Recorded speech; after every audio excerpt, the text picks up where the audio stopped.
একটা নাম আমি না হয় বলি, কারণ একেবারেই তো শেষের দিকে আছে, এই নামটা না বললে আসলে ভালো লাগছে না, পুরো প্রোগ্রামই বললাম না। শাকিব খান, তাকে দেখলে কি মনে হয়? এই বাবা,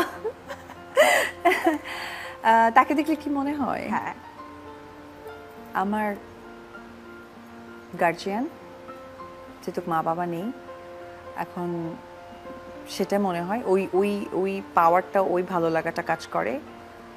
আমার কাজের জায়গায় স্টার্টিং থেকে আজকে পর্যন্ত আমার মেন্টর।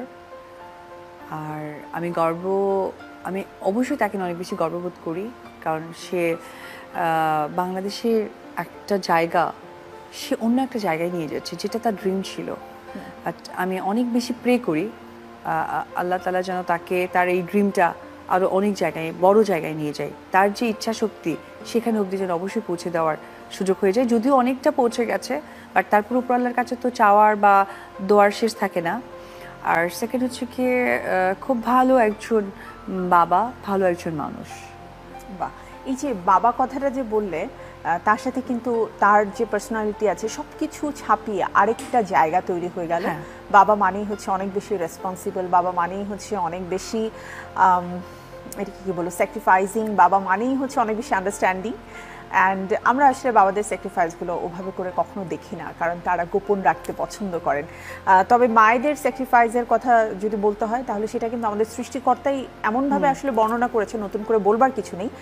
তোমার কাছ থেকে একটা জিনিস আমি একটু জানতে চাই, যেটা মাঝে মাঝে আমার খুব জানতে ইচ্ছে করে, সেটা হচ্ছে তুমি যখন প্রেগনেন্ট ছিলে ওই সময়টাতে কোনো চলচ্চিত্রের কাজ কি তুমি করেছো, নাকি জানার পর থেকেই কাজ অফ হয়ে গিয়েছিল?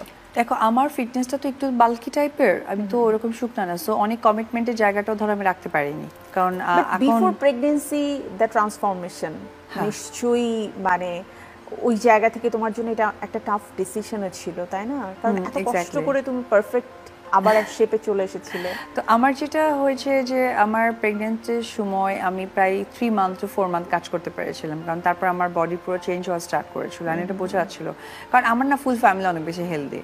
সাকিবের ফুল ফ্যামিলি যেমন অনেকটা হেলদি, যেমন আমার শ্বশুর শাশুড়ি, ননদ, আমরা একেবারে স্কিনি না, বাট আমাদের পক্ষে সম্ভব না ওইরকম স্কিনি হওয়া, যতই খাওয়া দাওয়া খাই না কেন। হাতে वाले घर की लड़की हो, মাখন আর ঘি খেয়ে বড় হওয়া। এবং সাকিবকে যেটা দেখছো, এটা কিন্তু অনেক পরিশ্রমের পরে শুকনাটা, বাট ও কিন্তু একটু বাকি। আর জিমমেট, সো আমি দেখি সে যখন পরিশ্রম করে কি পরিমাণ। আচ্ছা, আই কলড ইউ। হ্যাঁ, জানি, ভুলে গেছো। আচ্ছা, ওই 3-4 মাসে কোন মুভির কাজ করা হয়েছে? আমি যখন হচ্ছে কি লাস্ট প্রেগনেন্ট অবস্থা কাজ করেছি, রাজনীতিটা ছিল। রাজনীতির আমার লাস্ট একটা শুট ছিল, এবং লাস্ট একটা সিন ছিল যে পান খাওয়ানো, ওটা তখন আমার বাবু কনসেপ্ট করা।